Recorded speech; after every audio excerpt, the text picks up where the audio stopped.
Hello everyone, welcome to the Yarn and Ewe Girl Podcast. I'm Janine, also known as Yarn and Ewe Girl, and this is my channel where I talk about everything crafty I've been getting into. And I know it's been a really long time, probably 6 months, maybe 7 months at this point.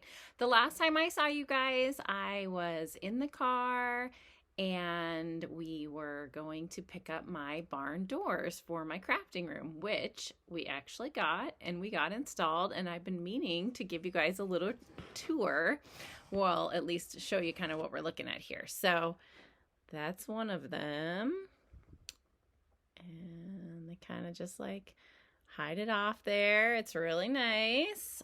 It's not completely private because I still have an opening over here on my left side, but it's definitely much more private, and I can close things off so you can't really see what's happening in the mess that is usually this room. It's actually fairly clean right now, which is really impressive for me. I've been doing a lot of sewing stuff, and so I want to definitely share that with you guys. I want to show you some finished knitting projects that I've done in the past months, and some design projects that I'm working on. I've got a little bit of crochet, so let's just get started. Let's start with what I'm wearing. This is the Surf and Turf. So I think the last time I showed this to you, it was in its yarn stage. I might have just started it, but I do really love it. I haven't really been able to wear it because obviously it was summertime and it was extremely hot. But it's a cooler day today, so I thought I would wear it. But this is Surf and Turf by, let me see if I can find her name. I've got the pattern right here. It's all janky now, but, and you know, we got this. Let's see if she puts her name on this. This will be helpful. By Knitterella. Yes, Knitterella. I don't really know what her actual name is, but Knitterella it is. So I made the larger version with all the colors. She does like a smaller 2-color or 2-tone version, and I made the larger one. It's a nice big size. I got this. This is one of those cuff. Either you can wear it like a leather bracelet, or you can use it like as a shawl cuff. I got this at Naughty Lamb last time, which is also where I got the yarn. And yeah, you guys, I don't remember what the yarn was, so you'll have to reference my last podcast because I do show you the yarn in the last one.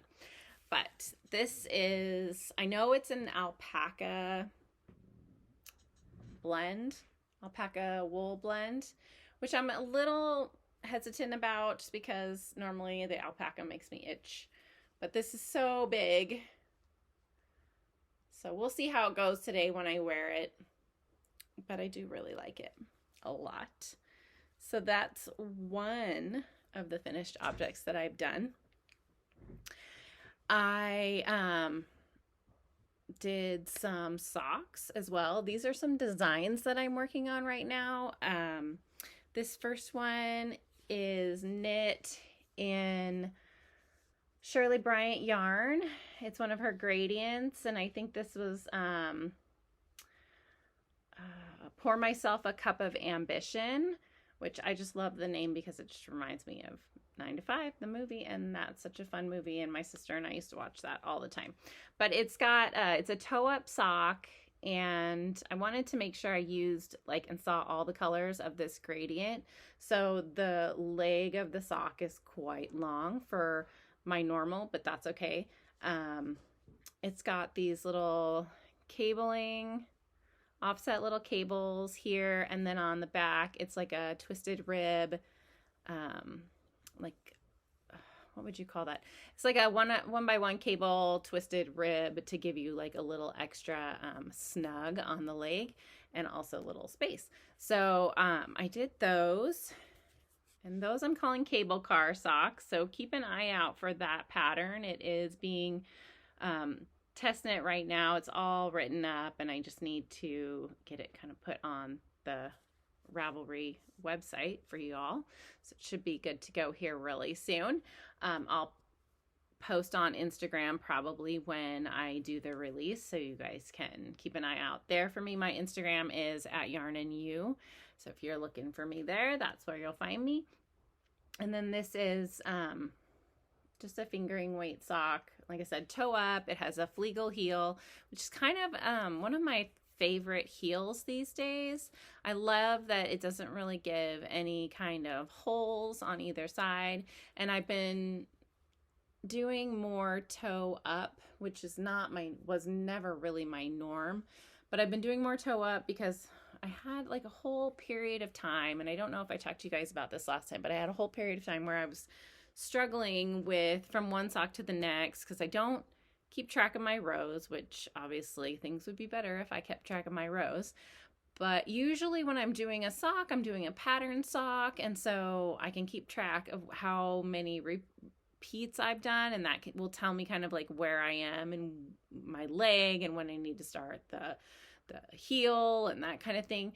But I had like a plain vanilla sock, which what I was doing for my son Jordan, and one sock ended up like way bigger than the other, and I really don't know what I was doing. I was like laying it on top of the other one to kind of see and make sure that everything was good, and apparently that wasn't working. So one of them is a lot smaller, and it frustrated me so much. So now I'm kind of on this kick where I'm just doing 2 at a time, and it's easier to do 2 at a time, at least to get started with 2 at a time. If I'm doing toe up, I can do 2 at a time, cuff down. The heels are tricky. If I'm doing a heel flap and gusset, I usually have to move it to another set of needles to work on the heel and then move it back. But if I'm doing like a fish lips kiss heel, that's fine. If I am doing the 2 at a time cuff down, what I'll normally do is work one cuff for like 20 rows and then set it aside and work the other cuff for like 20 rows. And then I'll put them on the same needles, because getting started with that many stitches tends to be a little tricky for me at 2 at a time. So I like the toe up because I can just do the Turkish cast on, which is really easy. And it's a small number of stitches on each ball or each toe that I can start them off together and kind of keep them a little bit more organized and less chaotic. So I really like the 2 at a time toe up lately. And the fleagle heel is a heel I can do with both of the socks on the same needle at the same time, basically, because I don't have to worry about moving the stitches around, that kind of thing, which when you're doing a cuff down and you're doing a heel flap and gusset, the way I learned, and there might be a better way, but the way I learned is you literally like moved all your stitches so that your front and back were kind of now split down the middle, and you had half of your front stitches and half of your back stitches on one needle and half of your front stitches, the other half, and of either one on the other needle. And then you had to like move them again so that you had all the front stitches on the one needle and all the back stitches on the one needle. So when you're doing 2 at a time, that's not feasible without taking them off taking one off the needles and working it separate. So anyway, long explanation there, but that's what I've been deciding to do, is 2 at a time, because I want socks that end up the same size, and for whatever reason I've not been having a good go with that. So the other pair of design socks that I've been working on is another toe up, and I'm getting these on the sock blocker so you can see them. I've worn both of these pairs of socks, so they're a little probably not like as neat and tidy as right after you knit them, but that's okay. Socks are meant to be worn. These ones are I have a name for them, and I wrote it down, but I can't remember. Oh, maybe it's Flying South or something like that, or no, Southbound. And it's got these I don't know if you can see that, but it's like a traveling cable sort of on one side, and then going the other direction on the other side. And these I did in mustache yarn. I can't remember the colorway. I've had it for a really long time. It is one of her must match pairs, and most of the time I have really good luck with her socks matching up. This one of the 50-gram balls was a little off, and so I struggled with that because I wanted them to match. That was like kind of the whole point of this must match, but I did a pretty good job, but I did have to end up breaking the yarn in a couple places and realigning the stitches. On this one, I did an OMG heel, which I like the OMG heel as far as the way that it fits, but I end up usually with a big hole, and so the only time I'll do an OMG heel these days is if I'm using a contrasting color yarn. That way I can use my tail from the contrast color yarn and like kind of close that hole a little bit. So these ones are another pattern that I am working on. Again, they are toe up. The pattern will have a fleagle heel. So I'm doing another one right now that actually has a fleagle heel. But you know, with any sock patterns, you can substitute your own heel. You don't have to do the one that's in the pattern. So you just, you know, follow that heel's direction. So, you know, if you're doing like a fish lips kiss, you stop, you know, you start your heel later than you would if you were doing a fleagle heel. So if you're doing a fish lips kiss heel, you just keep going like with your sock until you get to the point where, you know, on your little cardboard foot measure that the fish lips kiss heel gal uses, that's where it says you're supposed to start. The OMG heel is kind of the same way. You start the heel like 2 inches before the end. And the fleagle heel starts quite a bit sooner. It's more like 3.5 inches before the end of your heel. And that's because you're building your gusset here. This one kind of has, you know, the mock gusset, and then the fish lips kiss heel doesn't have a gusset at all. It's more that, I don't know what you'd call it, like has just the short row kind of look here. But anyway, feel free with any pattern that you get to adjust and just make it your own. And I didn't do any patterning on the back of these. I felt like there was enough pattern going on the front. So let me show you the one I'm working on, the one that's in process right now. I believe it's in here. Oh, no. I grabbed the wrong bag. Well, that was good, Janine. Apparently, I'm not going to show you that right now because I grabbed the wrong bag. So I'll have to figure out what I did with that one because I was in the middle of socks and who knows. Okay, anyway, next finished object. Well, it's almost finished. I have like 2 ends to weave in. This is the Junction sweater by Andrea Mowry. And I did this in Olan. The main color is, I think it's Maria is the base, and the main color is the Olan, and then the contrast color is Spin Cycle in there. The lightweight one, not Dream State, but, God, you guys, my brain. It's ridiculous sometimes. Seriously, this is why I'm freaked out about developing Alzheimer's like my mother.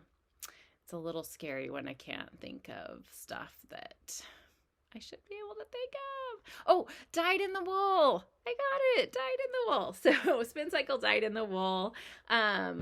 This has taken me a long time to do. And it's only because I got the body done and then the arms kind of sat for a really long time and I wasn't in the right headspace for knitting arms, and with a pattern, I just, you get that way sometimes. So I just have like this end to weave in, and then there's like an end. I think that's literally like the only end I have to weave in. Plus I want to put like a little contrasty color knot right here, something so that I know the back of my sweater. She doesn't have any kind of shaping. There's no short row shaping or anything on this one, but it lays pretty nice when I wear it. I worry a lot of times about the ones that are just like no shaping or nothing to make the back a little bit higher than the front, because a lot of times they end up kind of bunching up here. This one fits kind of nice, and I really enjoyed the color work. I enjoy working with the spin cycle. It's just lovely watching the colors change, sometimes very unexpectedly. So that one is Junction by Andrea Mowry. And I was very happy to finish that. Like I said, I think it's been on the needles for like a year. And it was very refreshing to get a couple of other things off the needles. I got this off my needles, and then I had started like a shift cowl. This was like the second shift cowl that I had started, and I finished that one as well. So that was very cool, because that was 2 projects that had been sitting in project bags that just needed to be done. I have a hard time just ripping out stuff that's been sitting there. So I always think, I'll come back to it. So I was really focusing for a couple weeks on just finishing a couple of those projects that I knew were just kind of languishing. Everybody's got them. We've all got them. And okay, so that, I think, for knitting stuff, that's like all the stuff aside from the shift cowl, which I didn't bring down. I do have a picture of it on my Instagram, so if you're curious, you can go check it out there. I made it with the Crazy Zobber ball, which I really like making those with the Crazy Zobber balls because they're fun. And not that they're any less expensive. Honestly, they're still fairly expensive. But I've had some really good color results with those. So that's been fun. The other thing I worked on, there was a couple weeks where I had got COVID, which, it wasn't that bad, but I pretty much isolated myself upstairs in our TV room. I set up a little bed in there, and I didn't, come out for like a week. I didn't want to get my family sick, I came out to like grab food and stuff, but I was instantly up back in there. It wasn't bad. I just felt really tired and a little worn out, but I worked on some crochet stuff that I had started a while ago, and it's called the Sunflower crochet blanket. I think the pattern is free.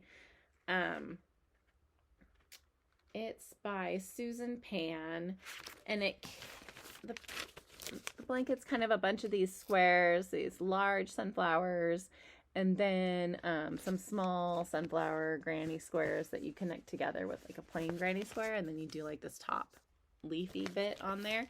So I had one and a granny square large sunflower done, and so I worked on another large sunflower, this one with the orange background. And then I worked on a bunch of the little ones, and I love these little ones. They're so cute. I kind of just want like a whole blanket with these. The thing with these are you're supposed to like, put 3 together, and then you're supposed to have a plain one. Well, I did a bunch of plain ones, and my plain crochet with the pattern was bigger than the size of this, so it didn't really fit when I was trying to stitch them together. So I think what I'm going to have to do is either go down a crochet hook size or just go one less round. I'm not quite sure. I think I'm just looser on that because it's just kind of a easy, normal granny square, but they're so cute and so fun. And so you've got this, you know, different ones. So I had a lot of fun making those. I also caught up on a lot of TV when I was sick. I watched Moon Knight, which I thought was really good. And I think I finished Anne with an E, which I had started Anne with an E a long time ago, and I'd watched season 1. And then I, you know, kind of got into season 2 and was like, they changed the story, of course, because, you know, it's Netflix and they want to make it more dramatic. So I was a little annoyed with season 2 and the whole boarders that lived at her house. I don't know if you've seen it. I'm not spoiling it for you. But anyway, I did end up pushing past that and like actually watching it. And it was a really cute show. I enjoyed it. And it was a good chance to kind of check in with some of those girly shows that I like. But obviously Moon Knight's not a girly show. But Moon Knight was really, really good. It was a little trippy. But I did enjoy that one a lot. So let's see. The other thing I am working on right now is the Spark Cardi. This is another Andrea Mowry one. It's a color work one. Let's see. I've got one sleeve done. Let me show you what the cardigan looks like. So.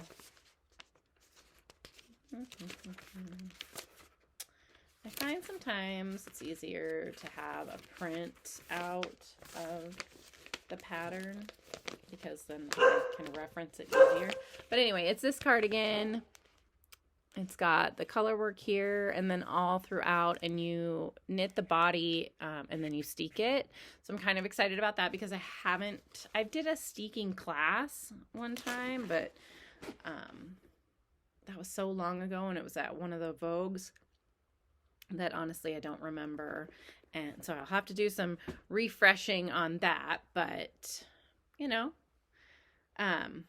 it's a challenge and I'm always trying to challenge myself these days. So this is the first sleeve.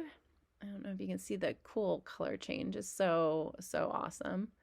So again, I used Spin Cycle. This is Dream State, so they're the worsted, and this is the Rainbow Earth. God, yeah, I don't pay attention to that kind of stuff. Oh, I know where it is though. Hang on, it's right behind me.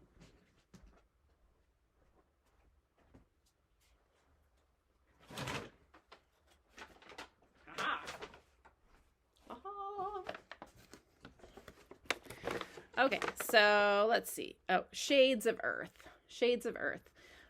And then I just had bought some undyed cream from Wool to Dye For in this merino worsted. And then I'm just using that undyed yarn as my base. And so this is my second one. I am using 8s. And I'm doing the color work inside out. So you can't really, see it. This is kind of what it looks like right now. But I'm finding that, I struggle sometimes with my tension with the color work. And so I'm finding that this is a little bit nicer, makes the color work a little bit looser. And I'm trying to particularly pay attention to my floats and make sure those are nice and all that good stuff. So anyway, so you can't really see the color change too much here, but I've almost got the second sleeve done. Let's see where I am on this. See, I don't keep track. Like, I just kind of go by look. Now, I will be able to tell, with this because I'll be able to count the repeats. So, but right now I can't tell because I'm on the outside and it's hard to tell the repeats when you're on the outside. But I have maybe like another 2.5 inches to go before I'm done. And I think I have one more sleeve increase that I need to work in. And then once I'm done with that, the arms will be done, which is kind of cool that the arms are first. You put them on waste yarn and then you attach them because the rest of the cardigan, I guess, is worked from the bottom up. So I think that will be good. I think for me, that will just be helpful for making sure that I actually don't end up in that slump that you get when you, get sleeve island or whatever everybody wants to call it.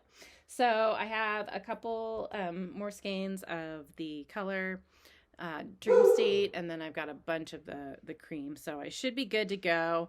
I'm doing size 3. I think size 3 actually calls for 4 skeins of the dyed in the wool. So there's a possibility I might have to go get another one. It's interesting though, because all of the yarn is so different that, yeah, I think so.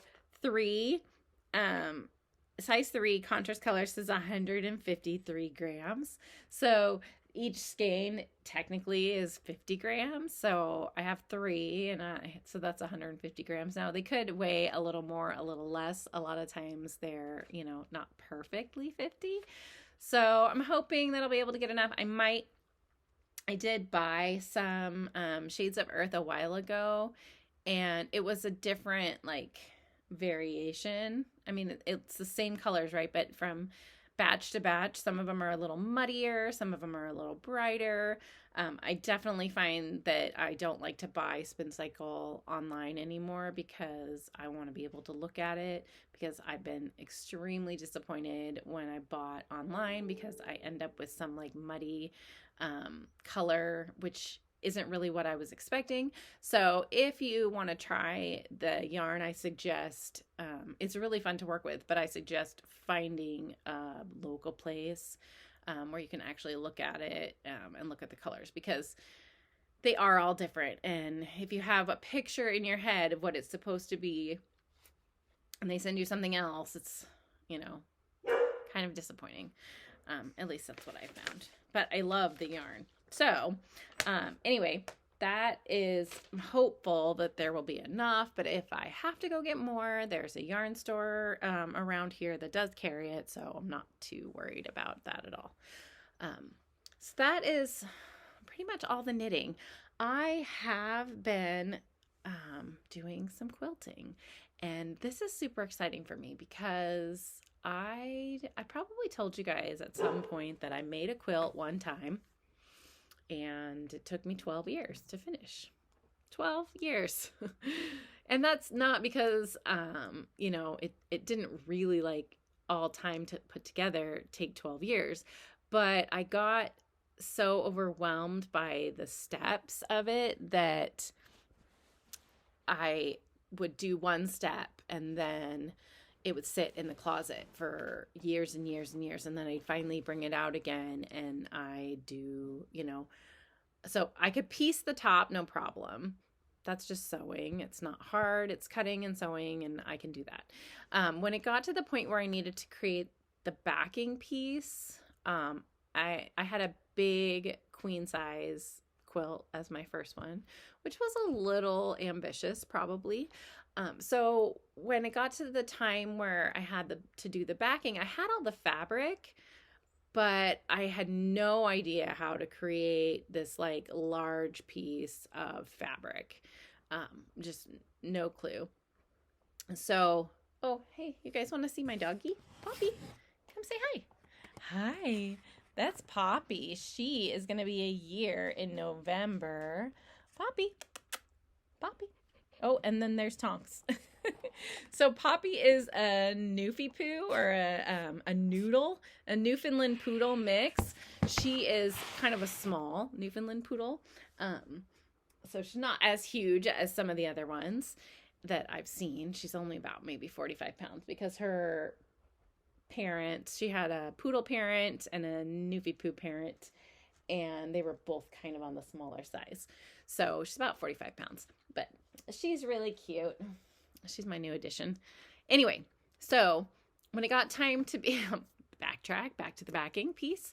When it got time to be, put the backing piece together, I just was completely overwhelmed by it. And I don't know why, because realistically, it's just a large piece of fabric, and you have, your bolt of fabric that comes in one particular length and width, or you order it, however long you need it, and it's always going to be this particular width of the fabric, usually 42 inches or something like that. I just couldn't conceptualize at the time how to do that, or how to even do the quilting part of it. So I went to a local quilt store and I pretty much begged them to do the backing piece for me along with the quilting. So I gave them, my backing fabric, and I was just like, please, I have no idea how to do this. I will pay you to do it. I don't even care. Like, I just wanted to get that part done. So I had these gals at this local quilt store quilt it for me, do the backing piece for me. Excuse me. I'm yawning anyway. And then it sat again for another 4 or 5 years in the closet because I had to put a edging on it or a binding on it. And I again was just like, no clue how to do that. No clue at all. So I finally, at one point, my husband, had said to me, hey, are you ever going to finish that? And so I got all excited, and then I finished it. The binding is atrocious. It's so bad. I don't even know what I did, but it's like this big, and it has 3 or 4 different lines of stitching to try to get it to attach properly. So it just looks really bad. But I finished it and I put it on the bed and everything. And then Matt didn't say anything about it. I was like, didn't you even notice? I finished the quilt, So we use it. It's, despite it being not my best job, I use it in the summertime all the time because it's a little bit lighter weight, and it's just enough of a little bit of blanket, but it is warm. So it's on our bed right now, and I'll just trade it out every once in a while. Sorry. Oh my goodness. So I'll trade it out every once in a while, with the down comforter or whatever, depending on the weather outside. But anyway, so I was really scared of doing quilts. Like I said, the sewing part is not a problem. I sew garments for myself now all the time. I, am a little bit more comfortable with that. So last year I bought, I was at the Quilt Craft and Sewing Festival, and it was up in Puyallup, and there was, there's always a ton of quilting people there. So there was this quilt hanging across the way in this beautiful fabric, and it just had this kind of modern floral look to it. I don't know. I really liked it. And so I was like, okay, I'm going to buy the kit for that. And then I'm going to do this. I'm going to figure out how to do this. Because even if I just had a regular sewing machine, I could just do straight line quilting or whatever. And I know I could figure out how to do a binding now. I was like, I can do this. So I bought the kit, and it was the fabric for the top, the sashing, which is the spacing in between, and the binding. But obviously I'd have to find my own backing fabric, which was fine. It told me how much I needed to get. And then, I'd have to put it all together and quilt it myself. So I bought the kit, and I was, going to do this. And then again, it sat, but I had also bought at that same place a new sewing machine. I had an old sewing machine, a Janome, and it was just kind of a basic one. It was great, but it was a little, I needed something a little bit nicer that had a little bit bigger room for my presser foot to come up and down. So if I wanted to do large projects, I was having trouble with my other one doing any kind of large, thicker fabrics.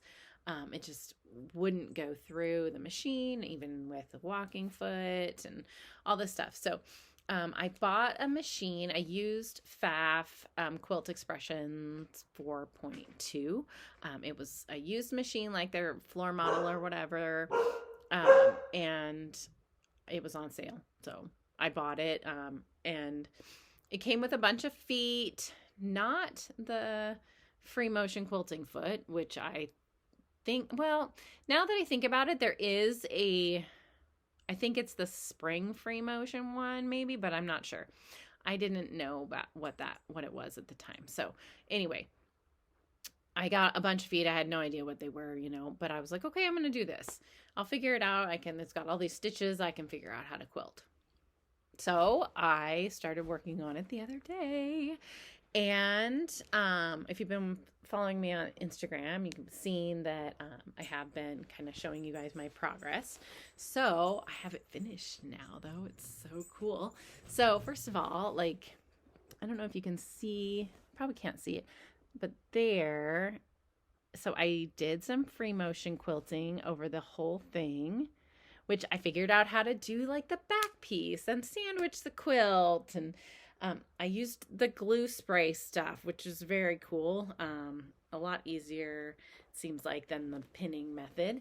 And so I got the special foot for my machine to do the free motion quilting. And I just used the internet a lot to figure out what I was supposed to do. And I found a YouTube channel. It's Confessions of a Homeschooler. She does tutorials and stuff on quilting and different things. And she has this great Quilting 101 series that walks you through each particular step, like how to pick your fabric, how to, press your fabric, how to cut your fabric, how to piece, tips for making your piecing go a little bit faster, which I thought was really cool. There were some things in there that I wouldn't have thought of that allowed for me to move a little bit quicker through the project. And then she takes you, how to do the free motion quilting, how to, size your backing and all this stuff. So it's so helpful. So I pretty much went through her whole tutorial, also on the binding as well. And I finished it. And this is, see, it's very big. It's just a throw size apparently, but it's pretty big. It's 50 by 71 or 52 by 71 or something like that. I had to buy an extra bit of this. So your primary fabric is this one, this big, where you do these big squares, and they're 10.5 by 10.5 inch squares, so that when you sew them down, they become like a 10-inch square. So what happened was, since I usually pre-wash all my fabric, so I pre-washed that fabric, and I got 9, I think I needed 10 of them or something, I can't remember. But I got one less than I needed. I had enough fabric, but part of it was the selvage edge. And so then if I cut the selvage edge off, I would only have a shorter piece. So, and that could have been because I pre-washed it. It could have been not cut appropriately for the kit originally. Maybe they included the selvage as the length. I don't know. It just wasn't exactly the right length. So I ended up buying an extra yard just because I think the fabric was really cute. And I was like, well, I can, do something with the rest of it. And then I also decided to, since I had that extra, instead of doing, I think they give you just the white, it's this polka dot, light polka dot. To do your binding in. I decided I would just do my binding in the primary fabric. And then I just picked up this black and white florally print at Joann's. But you guys, this took me a couple days to do the free motion quilting, and it wasn't easy, and it's definitely not pretty in places. But I just, like I said, I followed Erica's tutorial, and I practiced on a scrap piece. The scrap piece was a little bit smaller, so it was a little bit easier to move around. Puppy, hush. I don't have a very, like, I don't have one of those sew steady tables, which I actually ordered one because I wanted the extra space, but it's not here yet. So I didn't have a lot of room on my sewing machine base to kind of move it around. So I just move it around like a little bit, and then I have to stop, and then I have to kind of reposition, and then I move it around a little bit more, stop and reposition. So I think if I have like this, the larger space for it to lay, and my hands can kind of like move over that space a little bit easier, then I might be, it might not take as long to do it, and it might be a little bit smoother once I get a little bit more practice. But I just did like this loop-de-loop type, these little loopies and stuff. And so I did kind of a combination of like a meandering pattern with these loop-de-loops, and I just played with it and just kind of did what what worked. And it turned out, I'm really proud of myself. It turned out really well. And I'm kind of got it in my head, like I want to do like a bunch more now. So I bought, a bunch more fabric, and like I decided I'm going to buy like the pre-cut fabric, because that is just amazing how it makes things so much easier. When you have like a jelly roll, you can just do the strips. And so I decided to do like a jelly roll to start with. And so then I did just kind of made up my own based off of some ideas that I'd seen on the internet.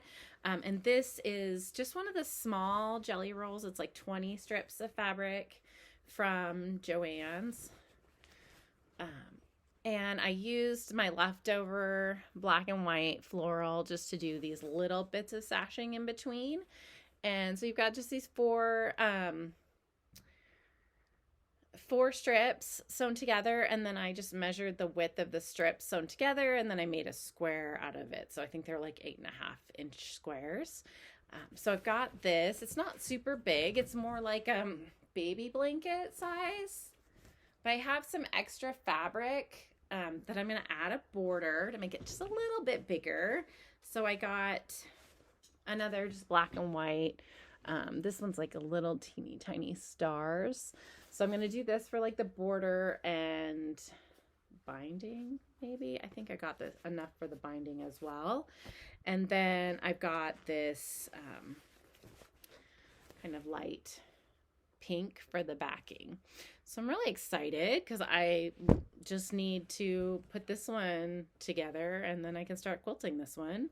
And I'm going to do black with this one, black cotton quilting, and so we'll see what it looks like. But I think it'll be fun. I'm so excited. And I got like a bunch more coming because, this is what happens when you get excited about a new project. You buy all the things that go with it.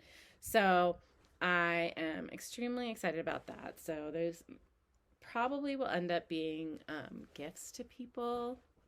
I'm thinking about Christmas already now that I'm putting these together, and like maybe who, wondering who's going to get them. And so we'll see. But yeah, so that's kind of what I've been working on. I did do a little bit of garment sewing. I've been struggling with that though, because my weight has been fluctuating a little bit. And so my size isn't the same as it was. So some of the patterns that I had sized myself for and cut aren't really working. So I'm just a little struggling with that, but it's fine. I mean, whatever. I'll just re-measure my body and go with it from there. So, but I did do like one that I knew that was going to work out, and it made me feel a little bit more better, like a little bit better about, my project actually working. And it wasn't the fact, like for me, it wasn't that the size had changed. It was that the project didn't fit, like that I wanted it to fit and it wasn't fitting. And so I'd spent all that time and it wasn't fitting. So that was frustrating. So this is nice because I don't have to worry about this fitting anything. But some other news, personal news. So the last time I talked to you guys, I had a full-time job. And that was part of the reason why I couldn't come on and share and spend time with you guys as much. Recently, though, the owner of the pharmacy that I was working at died unexpectedly. It was he wasn't very old. He was like 49, and we're not really sure what exactly happened, but he was found not breathing. And so they had told us, okay, well, everything's like normal, just like business as usual, keep going kind of thing. Just we'll figure stuff out. And then it came to light that he didn't have a will. So first of all, if this is just a tip to anybody out there, like, I know we never think that we're going to die, but if you own a business, you should really have a plan, because it leaves your employees in a lurch kind of, and it's sort of, it's just not something that is very responsible. So I know, like, nobody wants to think about dying, and nobody wants to think about end of life planning, but even like go on to LegalZoom and just, create a quick little will, something so that you know what's going to happen, because what happens when you don't have a will is all of your property goes into the court system. It's called probate, and that takes a really long time for the courts to determine and figure out what's going to happen to all of your assets. So if you have family members that might have been depending upon you, they don't have access to any of that right away, and they have to kind of like petition to the courts in order to get that what maybe should have belonged to them. Like, he had a son who was 9, the son now is having to deal with all of this, and the ex-wife's having to deal with all of this, and nobody in the business, like, because he owned these businesses, they are all like, there's no money, because all the money now is getting tied up in the court systems. There's nobody to pay the bills, nobody to do anything, so I think that the pharmacy thought that they could wait it out a little bit, but probate can take years to weed through all of this stuff. So just a little, like, public service announcement, have a plan. So now I am out of a job. I had to close the pharmacy. It is a big process to close a pharmacy down. I never expected to have to do that. It's, getting rid of all the drugs, and making sure all the boards of pharmacy are in compliance with all the boards of pharmacy's rules and regulations, and all this time kind of just like stressed out over situations that I didn't want to be in the first place.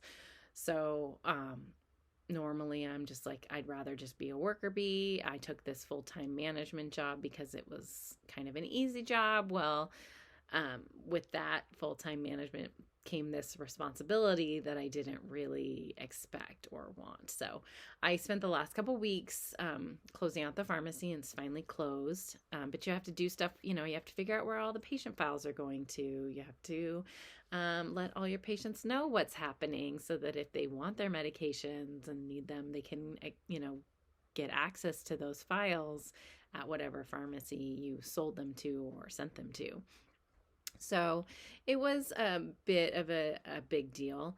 I'm in between jobs right now. I did get hired on with a staffing agency, which is just a relief position that I can pick and choose what I want to work, which I'm really excited about that, partly because I have all these like upcoming plans. Like Thanksgiving, we're going to Florida to see my family, and then in January, I'm spending a long weekend with my sister and niece. I'm going to Vegas because she has a gymnastics tournament, and we were just going to go as like the girls. And then I have to take care of my mom in February, at the end of February, first part of March, because my dad is going out of town on one of his shoots. So I'm going to have some time to be able to take care of my mom. So it's like a good couple of weeks that I need off there. And then Matt and I are going to go to Hawaii. So I just wanted to make sure that I could, if I did pick a job, that I would, be able to get that time, because I had coverage and approval for all this time off with my previous job. So I'm taking this on, so that means I'm starting something new again, but it will only be temporary. And there will be a little bit of travel involved in it, like because it's relief. I've done this before a long time ago, where, you know, you just pick up shifts and then you drive to wherever you're staying, you know, and then you cover a pharmacist shift there a day or two and then come home. So, you know, there's drive time, there's some overnight stuff if I choose to go, you know, that type of thing. It'll be, it will be okay though, but because I get paid for that stuff too. So, I won't have to do as much. I can just pick though when I want to go and where I want to go. And if I don't like a place, I don't have to go back there. So, yeah. And I mean, I'm not super nervous about like the job part of it because I've done retail pharmacy for years. So, and it is just going to be covering for retail pharmacies in the area. And I'm dual licensed, so I can go both into Oregon or do shifts here in Washington. So, I'm excited about that. I'm a little bit nervous, just about starting something new again, because I really didn't expect or want to start something new. But having this flexibility means I get to see my knitting friends again. So I was able to meet up with them, not last week, but the week before. And we did our little like knit at the coffee house, and that was fun. And so I'm going to be trying to get out and do that a little bit more as well, and make sure to schedule those times with the local people that I miss seeing when working that full-time job. So anyway, a little bit of a catch up with me. I've really missed seeing you guys. I hope you enjoyed the video. And, you know, I hope you're inspired to do something new, because it's always a challenge, but it's always fun as well. So I'm having a lot of fun doing this new stuff. So hopefully you guys will be seeing more of me in the future and more of my new projects. Take care. Have a nice day.